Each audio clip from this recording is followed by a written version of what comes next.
Good morning dear students. कल हमने ionic compound की प्रॉपर्टी के बारे में पढ़ा था। ठीक है, आज हम अकरेंस ऑफ मेटल्स के बारे में पढ़ेंगे। The earth crust is the major source of the metals. हमारी जो अर्थ है वो मेटल्स की सोर्स है। मेटल्स हमारे अर्थ के अंदर पाए जाते हैं। Sea water also contains some soluble salt such as sodium chloride, magnesium chloride etcetera. जो सी वाटर है, समुंदर का पानी, उसके अंदर भी काफ़ी सोल्यूबल साल्ट पाए जाते हैं, जैसे कि सोडियम क्लोराइड नमक है NaCl, magnesium chloride MgCl2 etcetera. इस प्रकार से दी एलिमेंट और compound which occurs naturally in earth crust are known as minerals. तो हमारा एक क्वेश्चन ये बन गया यहाँ पे, एलिमेंट या कंपाउंड जो हमारे प्राकृतिक रूप में अर्थ क्रस्ट के ऊपर पाए जाते हैं उसको हम क्या कहते हैं? मिनरल्स कहते हैं। तो क्वेश्चन है what is minerals. At some places minerals contain a very high percentage particular metals and metals can a probably extracted from its. कुछ स्थानों के ऊपर जो मिनरल्स की जो परसेंटेज है बहुत ही ज़्यादा मात्रा के अंदर परसेंटेज और पर्टिकुलर मेटल्स, कुछ स्थानों के ऊपर मिनरल्स के अंदर जो मेटल्स की मात्रा है वो बहुत ज़्यादा परसेंटेज के अंदर मिल जाती है, लेकिन कुछ स्थानों पे उनको क्या करना पड़ता है? एक्सट्रैक्ट करना पड़ता है, अलग करना पड़ता है। These minerals are called ores. तो इम्प्योरिटी जो प्रेजेंट होती है मिनरल्स की मेटल के अंदर उसको हम क्या कहते हैं? ओर्स। तो दूसरा क्वेश्चन यहाँ से ये बन गया, व्हाट इज ओर्स। जो इम्प्योरिटी प्रेजेंट होती है मेटल्स के अंदर या मिनरल्स के अंदर, या हम एक्सट्रैक्ट करते हैं मेटल मिनरल से, उसको हम क्या कहते हैं? ओर्स कहते हैं। एक्सट्रैक्शन ऑफ मेटल, मेटल को हम कैसे एक्सट्रैक्ट करते हैं? You have learned about reactivity series of the metal. Reactivity series के अंदर रिएक्टिविटी सीरीज मेटल की आपने पढ़ी है पीछे। हैविंग दिस नॉलेज, उसके नॉलेज के आधार पर you can easily understand how a metal is extracted from its ore. तो मेटल ओर से किस प्रकार एक्सट्रैक्ट कर सकते हैं उसके अध्ययन पे हम समझ सकते हैं। तो मेटल एक्सट्रैक्ट करते हैं ओर में से।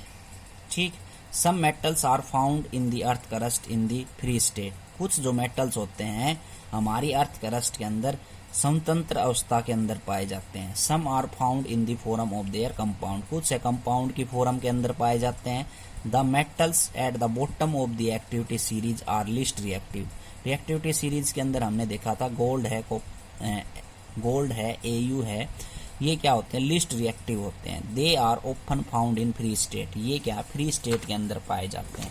तो ऐसे मेटल का नाम बताओ जो फ्री स्टेट के अंदर पाया जाता है, ऐसा मल्टीपल चॉइस क्वेश्चन बनेगा। तो आंसर क्या है? Gold, silver, platinum and copper found in the free state. यहाँ से एक नंबर का क्वेश्चन बन रहा है ये कि गोल्ड, सिल्वर, प्लेटिनियम और कॉपर ये क्या है? देखो नीचे यहाँ पे रिएक्टिविटी सीरीज के अंदर देखो, फाउंड इन नेटिव स्टेट के अंदर, फ्री स्टेट के अंदर पाए जाते हैं ये AgAu। ठीक है, और copper and silver are also found in combined state their sulphide और ऑक्साइड और। सल्फाइड और के रूप में कॉपर और जो सिल्वर है वो कंबाइंड स्टेट के अंदर भी पाए जाते हैं। The metals at the top of activity series potassium, sodium, calcium, magnesium, aluminium are so reactive that they are never found in nature in free element. ये हाईली रिएक्टिविटी होते हैं, हाईली रिएक्टिव मेटल होते हैं, ये free state के अंदर नहीं पाए जाते। Potassium, sodium, calcium, magnesium. The metal in the middle of the activity series zinc, iron, lead etcetera are moderately reactive. ये जो बीच वाले हैं मॉडरेटली रिएक्टिव होते हैं। दिस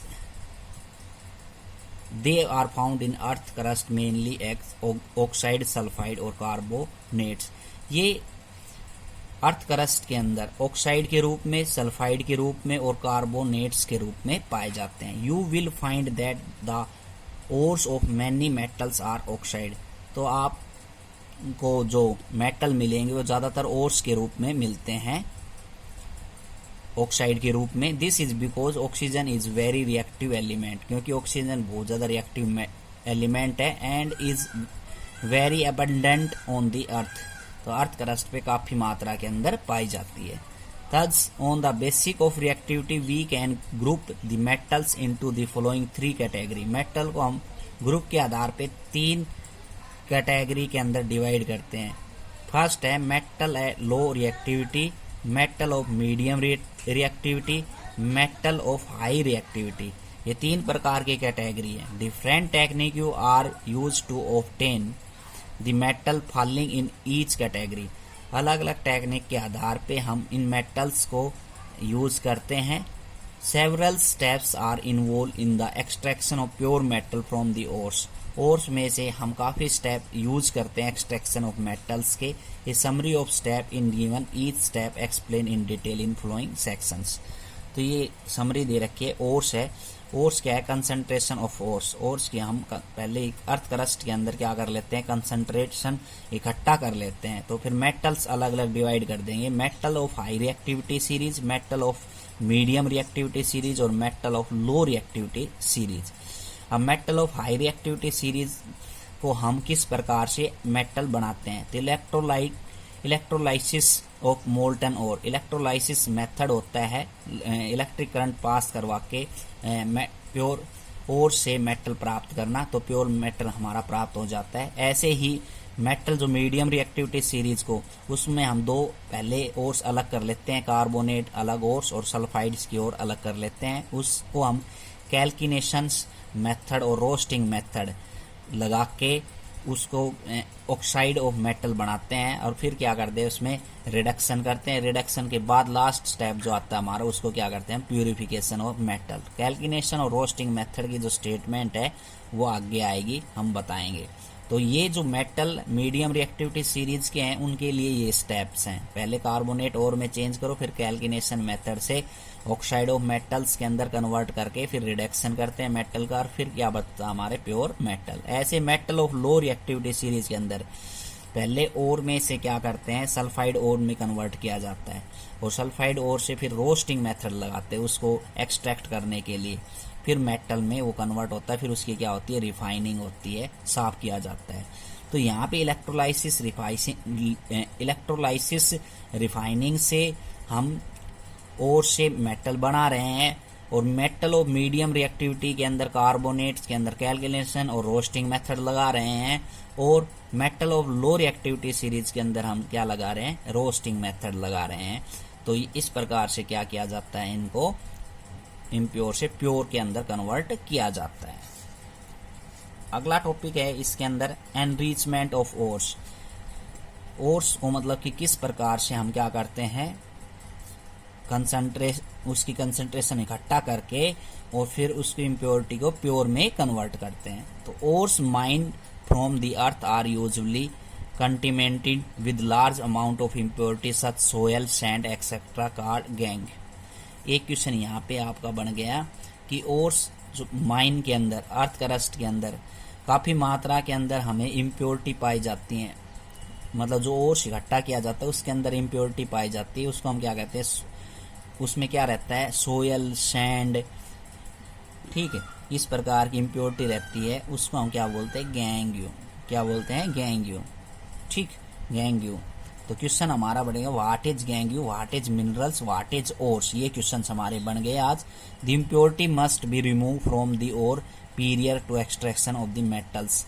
तो इस इम्प्योरिटी को हम हटाते हैं और मेटल को एक्सट्रैक्ट किया जाता है. The process use to removing gangue from ores base और डिफरेंट बिटवीन फिजिकल और chemical property of gangue and ores.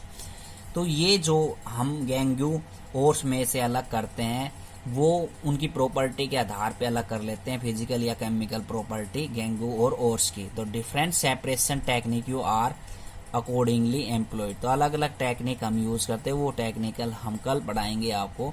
ठीक है, तो एक्सट्रैक्शन मेटल का हम लो रिएक्टिविटी सीरीज और हाई रिएक्टिविटी सीरीज के आधार पे कैल्किनेशन, रोस्टिंग मेथड और इलेक्ट्रोलाइसिस रिफाइनिंग मेथड उनके क्या हैं. Thank you.